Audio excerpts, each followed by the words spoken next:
ചിലപ്പോൾ ഈ ഭാരതാംബ അതുമായി ബന്ധപ്പെട്ട വിവാദങ്ങളാണ് നിലനിൽക്കുന്നത്. ഇപ്പോൾ CM ലെറ്റർ കൊടുത്തു ഗവർണർ അദ്ദേഹത്തിന്.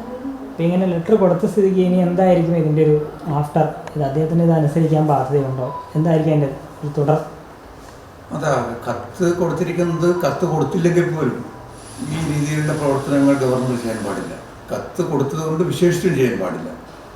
കാരണം ഇതൊക്കെ എന്ന് വെച്ച് കഴിഞ്ഞാൽ ചില പ്രോട്ടോക്കോൾ, ഭരണഘടനാ പദവി എന്ന് പറയുന്നത് നമ്മുടെ എല്ലാ വിശ്വാസങ്ങൾക്കും എല്ലാ പ്രത്യയശാസ്ത്ര സിദ്ധാന്തങ്ങൾക്കുള്ള വേദികളല്ല. അത് എല്ലാവരും മനസ്സിലാക്കേണ്ടതാണ്, പ്രത്യേകിച്ച് ഗവർണർമാർ മനസ്സിലാക്കേണ്ടതാണ്. ഇതിപ്പോൾ എൻ്റെ അഭിപ്രായത്തിൽ ഇതൊന്നും ഗവർണർ അറിയാത്ത കാര്യങ്ങളാണ് എന്ന് ഞാൻ വിശ്വസിക്കുന്നത്. കാരണം പലതരത്തിലുള്ള രാഷ്ട്രീയ ചിന്താഗതിക്കാർ ഇന്ത്യയുടെ ഭരണചക്രം തിരിച്ചിട്ടുണ്ട്. അത് നെഹ്റുവിയൻ സോഷ്യലിസ്റ്റുകളുണ്ട്, സംഘടനാ കോൺഗ്രസ്സുകാരുണ്ട്, മറ്റു തരത്തിലുള്ള സോഷ്യലിസ്റ്റുകളുണ്ട്, കമ്മ്യൂണിസ്റ്റുകാരുണ്ട്. ഇവർക്കൊക്കെ പ്രത്യയശാസ്ത്രപരമായി വ്യത്യസ്ത ചിന്താഗതികളുള്ളവരാണ്. ഇവരൊന്നും തന്നെ ഒരിക്കലും ഈ ഭരണത്തോട് ഇത്തരത്തിലുള്ള വിശ്വാസ പ്രമാണങ്ങളെ ചേർത്ത് പിടിച്ചിട്ടില്ല, അല്ലെങ്കിൽ ഇതുമായിട്ട് മിശ്രണം ചെയ്തിട്ടില്ല. അത് ചെയ്തു കഴിഞ്ഞാൽ വലിയ പ്രശ്നങ്ങളായിരിക്കും ഉണ്ടാകും. ഉദാഹരണത്തിന് ഇപ്പോൾ കേരളത്തിൽ ഭരിക്കുന്ന ഇടതുപക്ഷ സർക്കാരാണ്. ഇടതുപക്ഷ സർക്കാർ നാളെ നിയമസഭയിലോ അല്ലെങ്കിൽ മറ്റൊരു സ്ഥലത്തും പാർട്ടി ചിഹ്നങ്ങളും അല്ലെങ്കിൽ പാർട്ടിയുടെ നേതാക്കന്മാരുടെ ഫോട്ടോയും വെച്ച് ലെനിനെയും സ്റ്റാലിനെയും കൊണ്ടുവച്ച് ഗവർണർ അത് അനുസരിച്ചോളണമെന്ന് പറഞ്ഞു കഴിഞ്ഞാൽ എന്തായിരിക്കും സ്ഥിതി?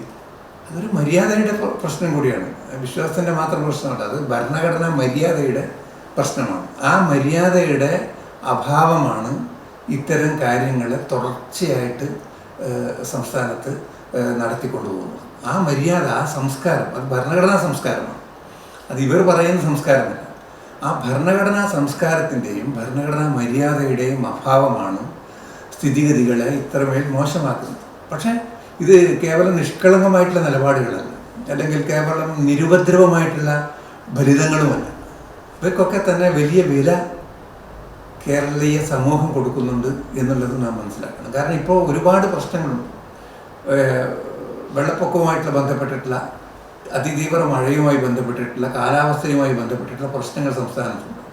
അപ്പോൾ ആരോഗ്യവുമായി ബന്ധപ്പെട്ടിട്ടുള്ള പ്രശ്നങ്ങളുണ്ട്, വിദ്യാഭ്യാസത്തിൻ്റെ പ്രശ്നങ്ങളുണ്ട്. ഇതൊക്കെ നിലനിൽക്കുന്ന ഒരു കാലഘട്ടത്തിൽ ഇവരെ സംബന്ധിച്ചിടത്തോളം ഇത്തരത്തിലുള്ള കൃത്രിമ വിവാദങ്ങൾ മതി. കാരണം ഇവർക്ക് സബ്സ്റ്റാൻഷ്യലായിട്ടുള്ള ഒരു ജനകീയ അജണ്ട ഇല്ലാത്തവരാണ്. ജനങ്ങളുടെ ജീവിത നിലവാരം മെച്ചപ്പെടുത്തുക എന്നുള്ളതാണ് ഭരണഘടനയുടെ ഉദ്ദേശം. അതുകൊണ്ട് ഭരണഘടനാ സംസ്കാരം എന്ന് പറയുന്നത് കേവലം ഇവർ പറയുന്ന ഒരു അമൂർത്ത തലത്തിലുള്ള സംസ്കാരമല്ല. അത് ജനജീവിതം മെച്ചപ്പെടുത്താനുള്ള, ജനങ്ങളെ പുരോഗതിയിലേക്ക് നയിക്കാനുള്ള സംസ്കാരം കൂടിയാണ്. അതിൻ്റെ അഭാവമാണ് നമ്മൾ ഇത്തരത്തിലുള്ള ഇതിൽ കാണുന്നത്. മാത്രമല്ല ഇത് ഏറ്റുപിടിക്കാൻ വേണ്ടിയിട്ട് വിവരദോഷികളായിട്ടുള്ള ധാരാളം ആളുകളുണ്ട്. അതാണ് ഇവരുടെ ക്യാപിറ്റൽ എന്ന് പറയുന്നത്. ഈ വിവരദോഷികളായിട്ടുള്ള ഒരു കൂട്ടം ആളുകളെ കൊണ്ട് നടത്തുന്ന ഈ കോപ്രായങ്ങൾ കൊണ്ട് ഒരു രാജ്യത്തിന് മുമ്പോട്ട് പോകാൻ പറ്റില്ല, ഒരു സമൂഹത്തിന് മുമ്പോട്ട് പോകാൻ പറ്റില്ല. ഇപ്പോൾ തന്നെ ലോകത്തെ മിക്ക ആധുനിക ജനാധിപത്യ രാജ്യങ്ങളും ചർച്ച ചെയ്യുന്നത് ഡിജിറ്റൽ വൽക്കരണത്തെക്കുറിച്ചും പുതിയ തൊഴിലവസരങ്ങളെക്കുറിച്ചും എങ്ങനെ കൃത്രിമ ഇൻ്റലിജൻസ് ഉണ്ടാക്കിയ വെല്ലുവിളികളെ നേരിടാമെന്നതിനെക്കുറിച്ച് ഇങ്ങനെയുള്ള ആധുനികമായിട്ടുള്ള വിഷയങ്ങളാണ് എല്ലാ സമൂഹങ്ങളും പലപ്പോഴും ഇന്ന് ചർച്ച ചെയ്യുന്നത്. ഇവിടെ നൂറ്റാണ്ടുകൾക്ക് പുറകിലുള്ള കാര്യങ്ങൾ കുത്തി എടുത്ത് അതേക്കുറിച്ച് ജനങ്ങളുടെ ഇടയിൽ ചർച്ചകളുണ്ടാക്കി അതുമായി ബന്ധപ്പെട്ട വിവാദങ്ങളുണ്ടാക്കി ഇങ്ങനെ പോകുമ്പോൾ ഒരു സമൂഹത്തെ സംബന്ധിച്ചിടത്തോളം വലിയ തിരിച്ചടിയാണ് ഉണ്ടാകുന്നത്.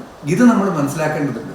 ഇത് അവഗണിക്കാൻ പറ്റുമെന്ന് ഞാൻ പറയുന്നില്ല. പക്ഷേ ഇതുമായി ബന്ധപ്പെട്ട് തുടർച്ചയായിട്ടുള്ള ഭരണഘടനാ വിദ്യാഭ്യാസം ജനങ്ങൾക്ക് കൊടുക്കുക എന്നുള്ളതാണ്. ഇപ്പോൾ സെക്യുലറിസം പോലുള്ള കാര്യങ്ങൾ, അതുപോലെ റിപ്പബ്ലിക്കനിസം പോലുള്ള കാര്യങ്ങൾ, നിയമവാഴ്ചയെ പോലുള്ള കാര്യങ്ങൾ, ഇതൊന്നും ഡോക്ടർ അംബേദ്കർ പറഞ്ഞിട്ടുണ്ട്. ഇതൊന്നും തന്നെ സ്വാഭാവികമായിട്ട് ജനങ്ങളിൽ, ഇന്ത്യൻ ജനതയിൽ നിന്ന് തനിയെ ഉണ്ടായിക്കൊള്ളുമെന്ന് നമുക്ക് പ്രതീക്ഷിക്കാൻ പറ്റില്ല എന്ന് ഡോക്ടർ അംബേദ്കർ തന്നെ പറഞ്ഞിട്ടുണ്ട്.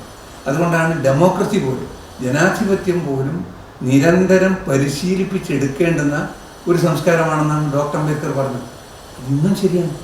അതിൻ്റെ അഭാവമാണ് ആ കാര്യത്തിൽ എപ്പോഴൊക്കെ പരാജയം ഉണ്ടാകുന്നുവോ അപ്പോഴൊക്കെ ഇത്തരത്തിലുള്ള കൃത്രിമമായിട്ടുള്ള വിലക്ഷണമായിട്ടുള്ള മുദ്രാവാക്യങ്ങൾ ഉയർന്നു വരും. അതേ ആ തരത്തിലുള്ള സാംസ്കാരിക അപജയത്തിന് കൂട്ടുപിടിക്കാനും വേണ്ടി ഭരണഘടനയിൽ വിശ്വാസമില്ലാത്ത ആളുകൾ ഭരണഘടനാ സ്ഥാപനങ്ങൾ ഉപയോഗിക്കും. അതിൽ യാതൊരു അത്ഭുതവുമില്ല. പക്ഷെ അത് തിരിച്ചറിയുക എന്നുള്ളത്, അതുമായി ബന്ധപ്പെട്ട വകതിരിവ് ജനങ്ങൾക്ക് ഉണ്ടാക്കുക എന്നുള്ളത് വളരെ പ്രധാനമാണ്. നിരന്തരമായ രാഷ്ട്രീയ വിദ്യാഭ്യാസത്തിലൂടെ മാത്രമേ, ഭരണഘടനാ വിദ്യാഭ്യാസത്തിലൂടെ മാത്രമേ ഈ പ്രതിസന്ധിയെ മറികടക്കാൻ കേരളം പോലുള്ളൊരു വികസിത സമൂഹത്തിന് കഴിയുകയുള്ളൂ. കാരണം ഈ വെല്ലുവിളി ഒരു യാഥാർത്ഥ്യമാണ്. അതുകൊണ്ടാണ് ഇന്ന് പലരും, കാരണം മറ്റു സംസ്ഥാനങ്ങളിലെ അവസ്ഥയെക്കുറിച്ച് പലപ്പോഴും ചില വിഭാഗങ്ങൾക്കെങ്കിലും അറിയില്ല. അവിടുത്തെ പട്ടിണിയെക്കുറിച്ച്, അവിടുത്തെ വിദ്യാഭ്യാസ ഇല്ലായ്മയെക്കുറിച്ച്, അല്ലെങ്കിൽ നിരക്ഷരതയെക്കുറിച്ച്, തൊഴിലില്ലായ്മയെക്കുറിച്ച്, അവിടെ സംഭവിച്ചിട്ടുള്ള പൗരാവകാശ ലംഘനങ്ങളെക്കുറിച്ച് ഒന്നും കേരളത്തിലെ പലർക്കും അറിയില്ല. അവർ ചില കേവലം സംസ്കൃത പദങ്ങളുടെ ഉപരിപ്ലവമായിട്ടുള്ള ഗരിമയിൽ അഭിരമിക്കുകയാണ്. ഇത് സംസ്ഥാനത്തെ സംബന്ധിച്ചിടത്തോളം വലിയ ദോഷം ചെയ്യും. വളരെ വലിയ ജാഗ്രത ഇക്കാര്യത്തിൽ ആവശ്യമാണ്. മാത്രവുമല്ല, രാഷ്ട്രീയ നിശ്ചയങ്ങൾ കുറേ കൂടി അടിസ്ഥാനപരമായിട്ടുള്ള ബോധ്യത്തിൻ്റെയും ചരിത്ര വീക്ഷണത്തിൻ്റെയും ഒക്കെ അടിസ്ഥാനത്തിൽ ഉണ്ടാകേണ്ടതാണ്. അല്ലാതെ ഈ കേവലം റബ്ബറിൻ്റെ തറവില മാത്രം നോക്കി നിശ്ചയിക്കപ്പെടേണ്ടുന്ന ഒന്നല്ല രാഷ്ട്രീയമായിട്ടുള്ള തെരഞ്ഞെടുപ്പ്. അത് നാം നിരന്തരമായി മലയാളിയോട് പറഞ്ഞുകൊണ്ടേയിരിക്കേണ്ട ഒരു സന്ദർഭം കൂടിയാണ്. അതുകൊണ്ട് ഈ തരത്തിലുള്ള ഈ വിഘടവാദങ്ങൾ ഉണ്ടാകുമ്പോഴൊക്കെ തന്നെ അവയെ ബുദ്ധിപൂർവം ജനങ്ങളുടെ രാഷ്ട്രീയ വിദ്യാഭ്യാസത്തിന് വേണ്ടിയും ഭരണഘടനാ വിദ്യാഭ്യാസത്തിന് വേണ്ടിയും ഉപയോഗിക്കുക എന്നുള്ളതാണ് ഒരു വികസിത രാഷ്ട്രീയ മനസ്സ് ചെയ്യേണ്ടതായിട്ടുള്ളത്.